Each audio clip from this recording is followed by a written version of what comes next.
தன் குடும்பத்துக்காக என்ன வேணால் போவாங்க, எந்த எக்ஸ்டென்ட்டுக்கு வேணால் போவாங்க. கர்மமே கண்ணாயினாருங்கிற மாதிரி அந்த கர்மா என்னவோ அவங்களுடைய இதில் பிறந்தவர்கள் கடினமாக உழைக்கக்கூடியவர்கள், தங்களையே அர்ப்பணித்து கொண்டு தியாகம் செய்து. நகரத்தில் பிறந்தவங்களுக்கு தாயாருடைய அன்புக்காக இவங்க கொஞ்சம் அழகான பெண்கள் அந்த மாதிரி எல்லாம் இவங்க கண்ணில் பட்டுதுன்னா, ஆண்கள் உச்சி வீட்டில் இருந்தவங்க கூட கோபுரத்துக்கு வந்துடுற மாதிரி தகப்பனார் இருக்கும் காலம் வரை இவங்களுக்கு ஒண்ணுமே வராது.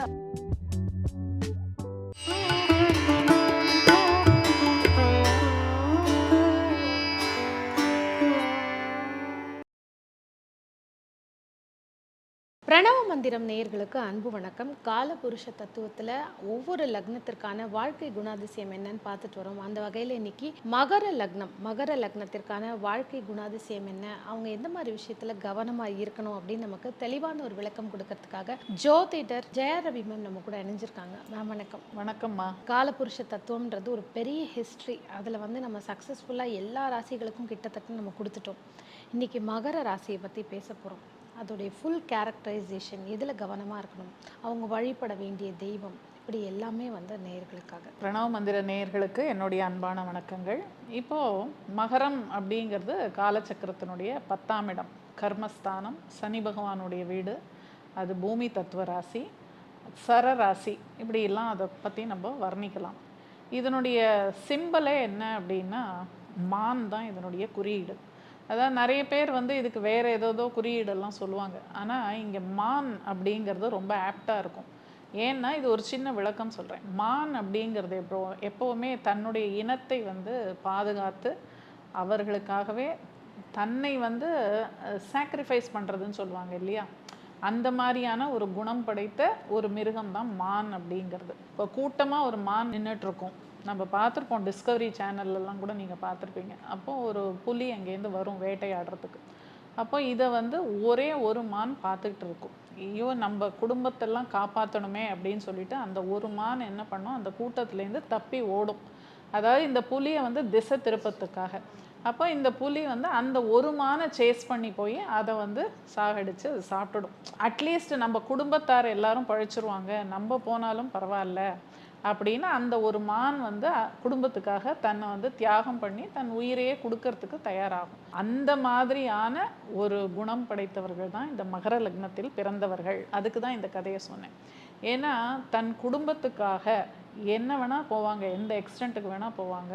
அவங்க தங்களை ஒரு தியாகம் செய்து குடும்பத்துக்காக பல விஷயங்களை இவர்கள் செய்வார்கள். இது கர்மஸ்தானம் என்பதால், அதாவது எல்லாருமே ஏதோ ஒரு கர்மா பண்ணி தான் நம்ம இந்த பூமியில் பிறக்கிறோம். ஆனால் இவங்களுடைய கர்மா என்ன அப்படின்னா, ஏதோ ஒரு ஸ்பெசிஃபிக்காக ஒரு குறிப்பிட்ட ஒரு கர்மாவை தீர்த்து கொள்வதற்காக இவர்கள் பிறப்பெடுக்கிறார்கள். அதை செய்து நிறைவேற்ற வேண்டும் இந்த பிறவியில். அதை செய்யாமல் இவங்க இருக்கக்கூடாது. அது ஏன்னா சனி பகவான் கர்மா காரகனே அந்த வீட்டுக்கு அதிபதியாக இருக்கிறதுனால எல்லாமே இயற்கையோடு இவங்க ஒத்து போகணும். இயற்கை இவங்களுக்கு ஒரு திட்டம் போட்டிருக்கும், ஒரு டைம் டேபிள். இது இந்தந்த காலகட்டத்தில் இது பண்ணணும் அப்படின்னு. இவங்க எதையுமே பிளான் பண்ணக்கூடாது. நான் இத்தனை மணிக்கு எழுந்திருப்பேன், இத்தனை மணிக்கு சாப்பிடுவேன், இத்தனை மணிக்கு நான் வெளியில் போவேன் அப்படின்னு எந்த ஒரு திட்டமும் இவங்க போடக்கூடாது. இயற்கையோடு அப்படியே இவங்க ட்ராவல் பண்ணணும். அதாவது இயற்கை இவங்களுக்கு ஏற்கனவே ஒரு டைம் டேபிள் போட்டு வச்சிடுச்சு. அந்த டைம் டேபிள் என்ன சொல்லுதோ அது பிரகாரம் இவங்க வாழ்க்கையை இவங்க நடத்தி கொண்டு போகணும். அப்போ தான் இவங்களுக்கு நல்லது. ஆனால் கர்மமே கண்ணாயினாருங்கிற மாதிரி அந்த கர்மா என்னவோ அவங்களுடைய வேலை, அவங்களுக்குன்னு கொடுக்கப்பட்ட எந்த வேலையாக இருந்தாலும் அதை முழு கவனத்தோட ஸ்ரத்தையோட எப்போவுமே அதே சிந்தனையோடு தான் இவங்க இருப்பாங்க. ஏன்னா அங்கே செவ்வாய், காலபுருஷனின் தலைமை பீடாதிபதி செவ்வாய் இங்கே உச்சமாகிறாரு. அதுலேயே ஒரு தாத்பரியம் இருக்குது. ஒரு கிரகம் அங்கே ஏன் உச்சம் ஆகுது, ஒரு கிரகம் ஏன் அங்கே நீச்சம் ஆகுதுன்னா அதுக்கு பல காரணங்கள் உண்டு. அப்போ அந்த செவ்வாய் அப்படிங்கிறது நம்ம உழைப்புக்கு தேவை எனர்ஜி இல்லையா, சக்தி இருந்தால் தான் உழைக்க முடியும். அப்போ அந்த சக்தியை கொடுப்பது யாருன்னா செவ்வாய். அப்போ அங்கே சனியுடைய வீட்டில் செவ்வாய் உச்சமடைந்து அது கர்மஸ்தானமாகி அப்படி ஒரு காம்பினேஷனில் தான் இந்த மகர லக்னம் அப்படிங்கிறது ஒரு கட்டமைப்பு. ஸோ இதில் பிறந்தவர்கள் கடினமாக உழைக்கக்கூடியவர்கள், தங்களையே அர்ப்பணித்து கொண்டு தியாகம் செய்து உழைப்பவர்கள் அப்படின்னு இந்த மகர லக்னத்துக்கு சொல்லலாம். இவங்களுடைய குடும்பஸ்தானம் 2ஆம் இடம் அப்படிங்கிறது கும்பம். அது காலச்சக்கரத்திற்கு 11ஆம் இடம். அதுவே இவர்களுக்கு வாக்குஸ்தானமாகவும் தனஸ்தானமாகவும் அமைகிறது. அப்போ இவங்க நல்ல சம்பாத்தியத்துக்கெல்லாம் எந்த குறவும் இல்லை. ஏன்னா உழைப்பு இருக்கிற இடத்துல நிச்சயமாக பணம் காசு வரும். அதுவும் சனி பகவான் வந்து கொடுப்பார், நல்லா கொடுப்பார், அதெல்லாம் கொடுக்காமலாம் இருக்க மாட்டார். ஏன்னா லாபஸ்தானம்ங்கிறது இவங்களுடைய தனஸ்தானம்ங்கிறனால பண வரவு எல்லாமே உண்டு. அதன் மூலமாக ஒரு முதலீடு செஞ்சு அதில் வந்து ஒரு ப்ராஃபிட் லாபம் வர மாதிரிலாம் இவங்களுக்கு நடக்கும். அதே மாதிரி குடும்பத்தார் அப்படிங்கிறவங்களும் இவங்களுக்கு ரொம்ப அனுகூலமாக இருப்பாங்க. எல்லாருக்குமே இவங்கள ரொம்ப பிடிக்கும். மகரத்தில் பிறந்தவங்களுக்கு உலகத்தார் அனைவருக்கும் இவர்களை ரொம்ப பிடிக்கும். ஆனால் குடும்பத்தாருக்கு அந்த அளவுக்கு சொல்ல முடியாது. எஸ்பெஷலி அப்பா அம்மாவுடைய ஒரு அன்பு அரவணைப்பு அப்படிங்கிறதெல்லாம் இவங்களுக்கு ரொம்ப கிடைக்காது, பாவம். அதுக்காக வருத்தப்பட வேண்டாம். இதுதான் இயற்கையான ஒரு சுபாவம். இந்த ராசி மண்டலத்தில் இருக்கிற சில விஷயங்கள் அப்படிதான்.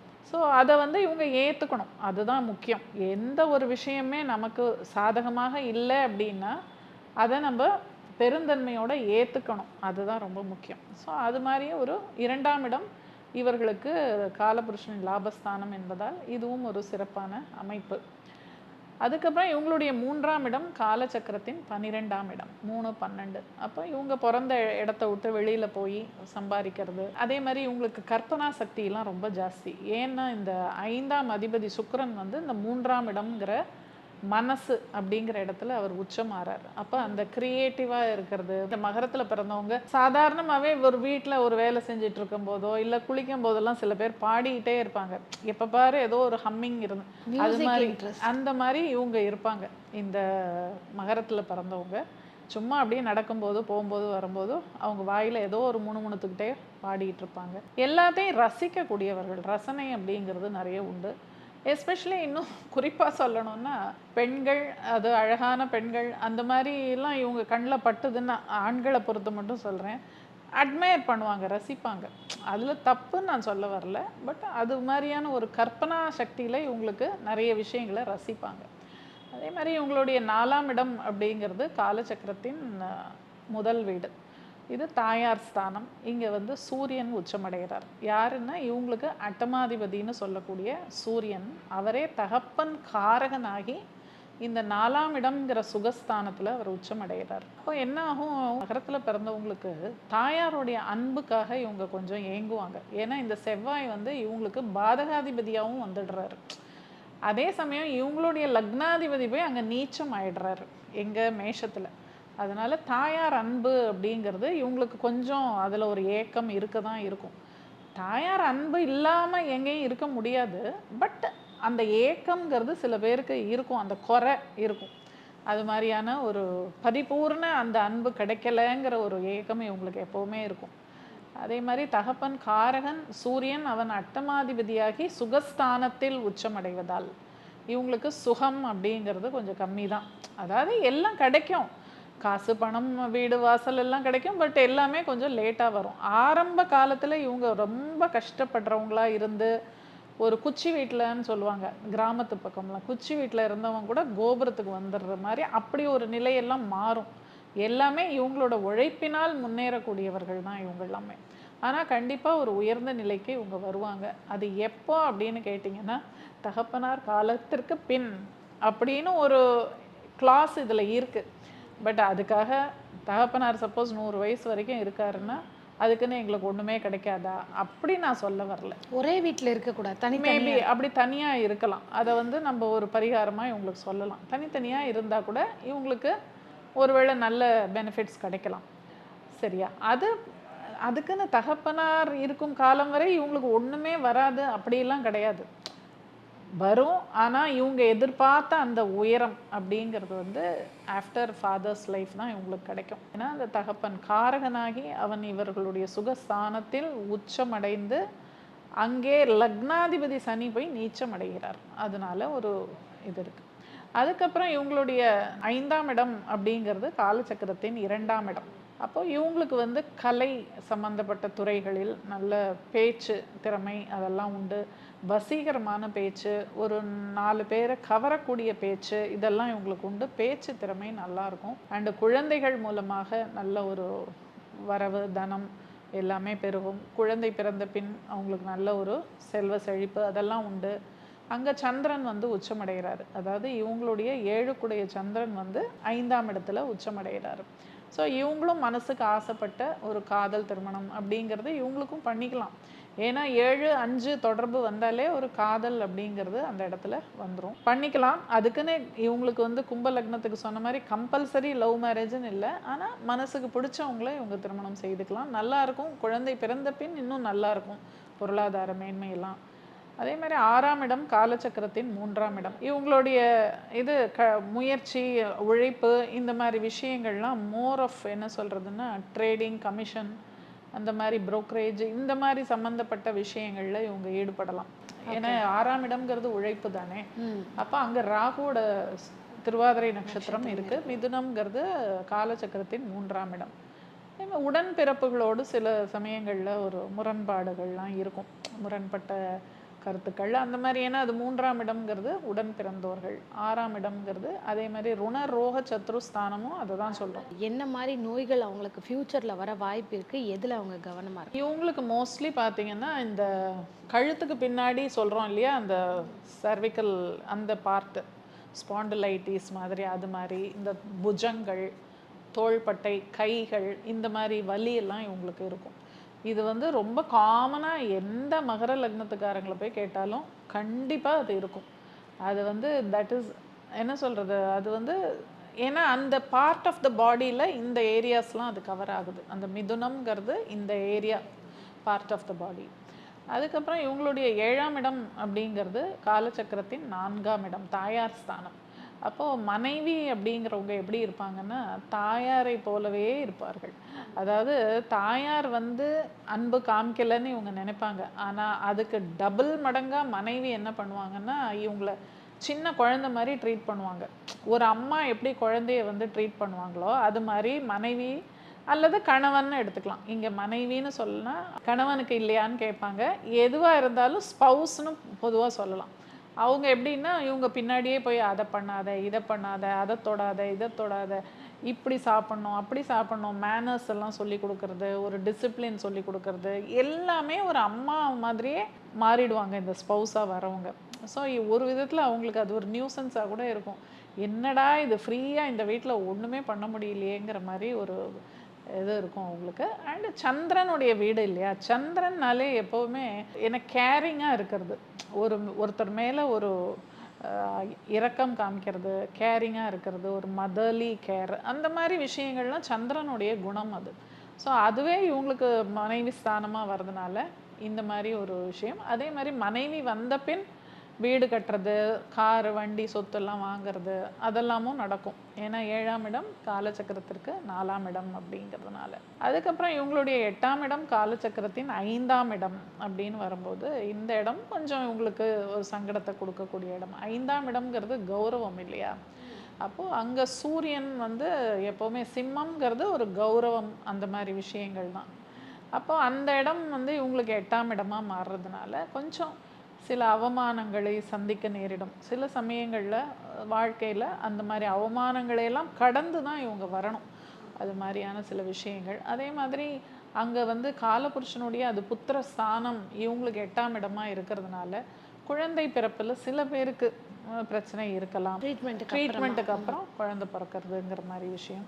அதே மாதிரி வயிறு உபாதை உங்களுக்கு கண்டிப்பாக இருக்கும்.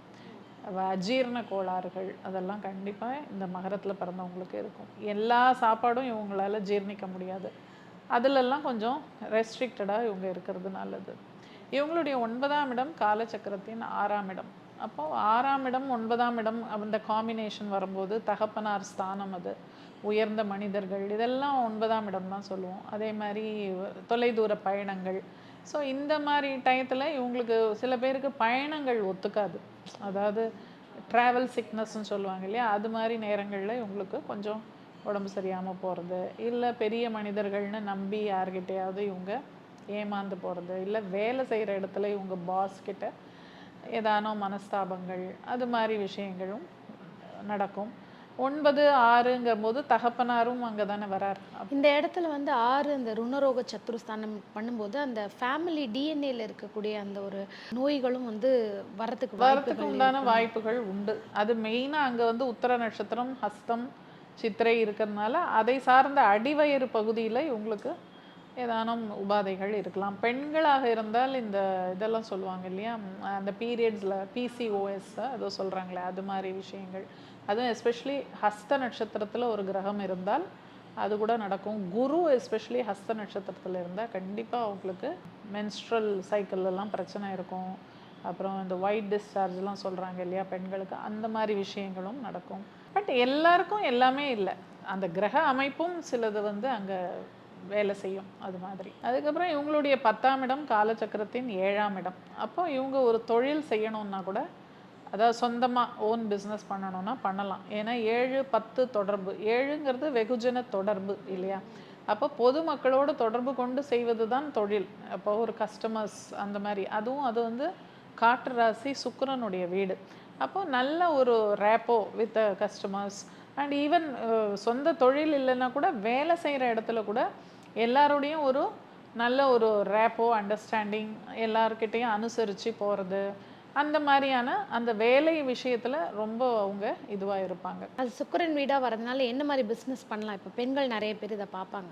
அப்ப நான் என்ன மாதிரி அது பெண்களுக்கு எது உபயோகப்படக்கூடிய பொருட்கள் எதுவாக இருந்தாலும் பண்ணலாம். அது ஜடராசி, அதுவும் அகெயின் ஜடராசி. ஸோ வுடன் ஃபர்னிச்சர் அந்த மாதிரி பிஸ்னஸ் பண்ணலாம். அதுக்கப்புறம் சனி வந்து அங்கே உச்சமடைகிறதுனால இந்த ஆன்டிக் விஷயங்கள்லாம் இருக்கு இல்லையா, வீட்டுக்கு அலங்காரம் செய்யக்கூடிய பொருட்கள்லாம் இருக்குல்ல, அதெல்லாம் ஆன்டிக்ஸ் சில பேர் விரும்பி வாங்குவாங்க. அந்த மாதிரி பொருட்கள் பண்ணலாம். கிரகங்கள் அங்கே என்ன நட்சத்திரங்கள் இருக்கோ அதுக்கு உண்டான காரகங்களை எடுத்து அதை சார்ந்த குருவும் அங்கே தான் இருக்கார். ஸோ குருவோட விசாக நட்சத்திரம் அங்கே இருக்குது. ஸோ அது மாதிரி கோல்டு கூட குருவுக்கு தான் சொல்லுவோம். ஸோ அது மாதிரி பிஸ்னஸ் எல்லாம் பண்ணலாம். அதே மாதிரி அது வந்து சுக்கிரனுடைய வீடுங்கிறதுனால, ஜடராசிங்கிறதுனால இந்த இதெல்லாம் சொல்கிறோம் இல்லை, அந்த வண்டி வாகனம் வெஹிக்கிளில் வந்து இந்த ஜேசிபி அது மாதிரி இதெல்லாம் சொல்லுவோம் இல்லை வண்டிகள், இந்த இவாக்குவேஷனுக்கெலாம் யூஸ் பண்ணுவாங்க. அந்த மாதிரி வண்டிகள்லாம் வந்து லீஸுக்கு விடுறது, அது மாதிரி டிரான்ஸ்போர்ட் இதுவாக இருந்தால் அந்த மாதிரி பண்ணலாம். ஏன்னா இது சரராசி இது. ஸோ இது மாதிரியான அந்த காரகம் அந்த பாவத்துக்கு உண்டான இதெல்லாம் கம்பைன் பண்ணி நம்ம சிலதெல்லாம் பண்ணால் நல்லாயிருக்கும். வுடன் ஃபர்னிச்சர். ஏன்னா நிறைய பேருக்கு எனக்கு தொழில் பண்ணணும்னு ஆசை, இல்லை ஒர்க்குக்கு போகணும்னு ஆசை, ஆனால் எந்த இண்டஸ்ட்ரியை நான் செலக்ட் பண்ணி அதுதான் போகணும் பெண்களுக்கு ஏற்ற மாதிரி சொல்லணும்னா, எதர் நீங்கள் இந்த மாதிரி ஜுவல்லரி, பியூட்டி காஸ்மெட்டிக்ஸ் காஸ்மெட்டிக்ஸு, இந்த மாதிரி பியூட்டி பார்லர்ஸு, அப்புறம் வந்து டெக்ஸ்டைல்ஸு, புடவை, இதெல்லாம் பெண்களுக்கு உரிய பொருட்கள் தானே. இது மாதிரி வியாபாரங்கள் பண்ணலாம். அடுத்தது இவங்களுக்கு வந்து 11ஆம் இடம் அப்படிங்கிறது வந்து விருச்சிகம். அதுவே இவங்களுக்கு பாதகஸ்தானம் ஆயிடுது. ஸோ அதான் 8, 11ங்கிற மாதிரி. இப்போது இவங்களுக்கு வந்து இயற்கையாகவே ஒரு அட்வான்டேஜ் என்னென்னா, பாதகஸ்தானம் அப்படிங்கிறது காலபுருஷனுடைய ஒரு மறைவு ஸ்தானமாக ஆயிடுது.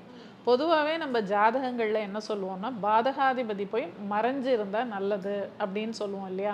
இவங்களுக்கு இயற்கையாகவே அந்த பாதகஸ்தானமே மறைவு ஸ்தானமாக மாறுவதால் இது பெருசாக இவங்களுக்கு ஒன்றும் கெடுதல் அப்படிங்கிறதெல்லாம் பண்ணாது இந்த பாதகஸ்தானம். இருந்தாலும் நண்பர்கள் வந்து இவங்கக்கிட்ட உண்மையாக இருக்க மாட்டாங்க. அதாவது எல்லாரும் ஃப்ரெண்டாக வருவாங்க, திடீர்னு ஒரு நாள் பார்த்தா எல்லாம் மறைஞ்சிருவாங்க. அப்போ ஃப்ரெண்ட்ஸ் வந்து நிலைச்சி இருக்க மாட்டாங்க இவங்களுக்கு. ஏன்னா அந்த 11ஆம் இடம் பாதகஸ்தானம்ங்கிறதுனால மகர லக்னத்துக்காரங்கிட்ட ஃப்ரெண்ட்ஷிப் வச்சுக்கவே பயப்படுவாங்க. சரி, அஃப்கோர்ஸ் அது ஜோசியம் தெரிஞ்சவங்களுக்கு தான் தெரியும், எல்லாருக்கும் தெரியாது. பட் பொதுவாக மகர லக்னத்துக்காரங்க கிட்ட ஃப்ரெண்ட்ஷிப் வச்சாலே அவங்களுக்கு எதாவது கெடுதல் வந்துருங்கிற அந்த பயம் அவங்களுக்கு வந்துடும். அந்த மாதிரி ஒரு ஃபீல் அவங்களுக்கு வந்து இவங்கள விட்டு விலகிடுவாங்க. அப்போ இது வந்து மகர லக்னத்துக்கு ஒரு கஷ்டமான விஷயம்தான். ஏன்னா இதில் நான் நிறைய லைவ் எக்ஸாம்பிள்ஸ் பார்த்துருக்கேன், என்னோடய ஃபேமிலியிலேயே அந்த மாதிரிலாம் இருக்குது. ஸோ இது வந்து அவங்களுக்கு ஒரு சங்கடமான விஷயம்தான். இருந்தாலும் ஃப்ரெண்ட்ஸை நிறைய வச்சுக்கணுன்னு ஆசைப்படுவாங்க இவங்க. ஏன்னா பலகால் ராசி இது. அப்போ நிறைய ஃப்ரெண்ட்ஸ் எல்லாம் இருப்பாங்க. பட் என்ன, அவங்க யாரும் தொடர்ந்து ஒரு இதுவாக இருக்க மாட்டாங்க, பாதியில் எல்லாம் போயிடுவாங்க விட்டுட்டு. அந்த மாதிரி ஒரு விஷயம்தான் இது. ஆனாலும் இது வந்து லாபஸ்தானமாகவும் இதை சொல்கிறோம். ஸோ 8, 11 அப்படின்னு வரும்போது சில சமயங்களில் திடீர் பணவரவு அப்படிங்கிறதெல்லாம் சில பேருக்கு வரும் இல்லையா, இன்சூரன்ஸ் மணி இல்லைன்னா ஏதான ஒரு இன்ஹெரிட்டன்ஸ்லேருந்து வரக்கூடிய அன்எக்ஸ்பெக்டட் மணி எல்லாம் இவங்களுக்கு அந்த கிடைக்கும். மாதிரி இந்த 8-11 காம்பினேஷன். அஃப்கோர்ஸ் அதுக்கு வந்து தனஸ்தானமும் ஒத்துழைக்கணும். ஏன்னா அங்கே தனஸ்தானாதிபதியே ஒரு நட்சத்திரமாக அனுஷம் அங்கே இருக்குது. அதனால் வரும் இவங்களுக்கு அந்த மாதிரியான ஒரு அமைப்பும் உண்டு. அதே மாதிரி இவங்களுடைய 12ஆம் பாவம் காலச்சக்கரத்தின் 9ஆம் பாவம் அப்படிங்கும்போது இது 9-12 அப்படிங்கிறது எப்படின்னா ஒரு அதான் நான் எப்பவும் சொல்கிற மாதிரி ஒரு என்ஜிஓஸ், சேரிட்டபிள் ஆர்கனைசேஷன்ஸ், அப்புறம் வந்து கோவில் தர்மகர்த்தா, அந்த மாதிரி பொசிஷன்லாம் இவங்கள்ட்ட கொடுத்தா நல்லா இவங்க பார்த்துப்பாங்க. ஏன்னா அந்த 9ங்கிறது ஆன்மீகம் சம்மந்தப்பட்ட விஷயம், 12 அப்படிங்கிறது ஒரு சாக்ரிஃபைஸ் பண்ணி அர்ப்பணிக்கிறது, அந்த மாதிரி விஷயம். மோட்சஸ்தானம், அதாவது முற்றிலும் துறந்து வேண்டாம். அதனால இவங்க என்ன பண்ணலாம், இது மாதிரி நற்காரியங்கள்லாம் சொசைட்டிக்கு நல்லது பண்ணுறது, என்ஜிஓஸ் மாதிரிலாம் சில பேர் பண்ணுவாங்கல்ல, அது மாதிரிலாம் பண்ணலாம். ஸோ இதெல்லாம் இவங்களுக்கு நல்ல விஷயந்தான். அதே மாதிரி வெளிநாட்டில் போய் கூட இவங்க இருக்கலாம். ஏன்னா 9-12ங்கிறது வெளிநாட்டு வாழ்க்கை, அதெல்லாம் கூட இவங்களுக்கு நல்லாயிருக்கும். ஸோ மொத்தத்தில் மகரம் அப்படிங்கிறத எடுத்துக்கிட்டிங்கன்னா இது வந்து அருமையான ஒரு வீடு தான். மகரம்ங்கிறது வந்து இந்த காலச்சக்கரத்தினுடைய 10ஆம் இடம், சனி பகவான் கர்ம காரகனே அந்த வீட்டுக்கு அதிபதியாகி காலச்சக்கரத்தின் தலைமை பீடாதிபதி செவ்வாய் அங்கே உச்சம் அடைவது ஒரு சிறந்த விஷயம்தான் மகரத்தை பொறுத்த மட்டும். இது வந்து டோட்டலி கண்ட்ரோல்டு பை நேச்சர், இயற்கை தான் இவங்களை பாதுகாத்து கூட்டின்னு போகும்.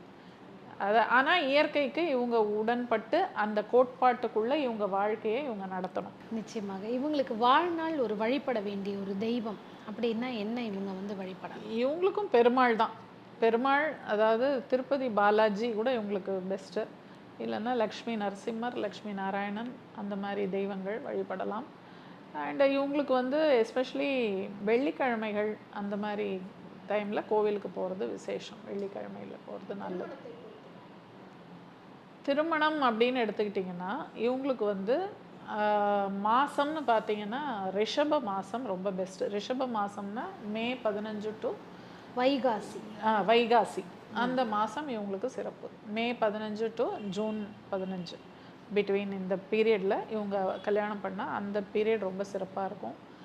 ஆவணி மாதம் வந்து யூனிவர்சலி எல்லாருக்கும் நல்லதுன்னு நான் சொல்லியிருக்கேன். ஸோ அந்த மாதமும் பண்ணலாம். இவங்க வந்து பார்ட்னர் செலக்ட் பண்ணும்போது பிஸ்னஸ் பார்ட்னரோ லைஃப் பார்ட்னரோ எந்த ராசிகளை தவிர்த்துடலாம்? இப்போ இந்த மகரம் அப்படிங்கிறவங்களுக்கு வந்து தவிர்க்க வேண்டிய ராசிகள், அதாவது இவங்களுக்கு லைஃப் பார்ட்னரோ இல்லை பிஸ்னஸ் பார்ட்னரோ இந்த ராசிகளில் இருக்கிறது தவிர்க்கிறது நல்லது. என்னென்னா மேஷம், சிம்மம், விருச்சிகம், இதெல்லாம் வந்து இவங்க தவிர்க்கிறது இவங்களுக்கு நல்லது. ஏன்னா இன்றைக்கி வந்து மகர வீட்டை பற்றின ஒரு வெறும் கட்டம் மட்டும், கிரகத்தை பற்றி நம்ம திரும்பவும் சொல்கிற பேசலை. மகர லக்னம் காலபுருஷ தத்துவத்தில் கட்டத்தை வைத்துமே இத்தனை பலன்கள் சொல்லியிருக்கீங்க. இதை தாண்டி உங்களுடைய சுய ஜாதகத்துக்கான பலன்கள் என்ன அப்படிங்கிறத நீங்கள் ஸ்க்ரீனில் தெரிகிற நம்பருக்கு கால் பண்ணிங்கன்னா ஜெயா ரவி மேமை காண்டாக்ட் பண்ணி உங்களுடைய பர்சனல் கன்சல்டேஷன் எடுத்துக்கலாம். ஒவ்வொரு வீடியோவையும் நீங்கள் நிறைய பேருக்கு ஷேர் பண்ணுங்கள், சப்ஸ்கிரைப் பண்ணிவிட்டு பாருங்கள். அப்போ தான் ஒவ்வொரு வீடியோவும் மிஸ் ஆகாமல் வரும். ஏன்னா நம்மளுடைய குறிக்கோளே பார்த்திங்கன்னா ஜோதிட ரீதியான அறிவு எல்லா மக்களுக்கும் போய் சேரணும் இலவசமாக அப்படிங்கிற ஒரு நோக்கத்தில் தான் இந்த சேனலே வந்து அமைக்கப்பட்டிருக்கு. அருமையான ஒரு பதிவு மேம். நன்றி.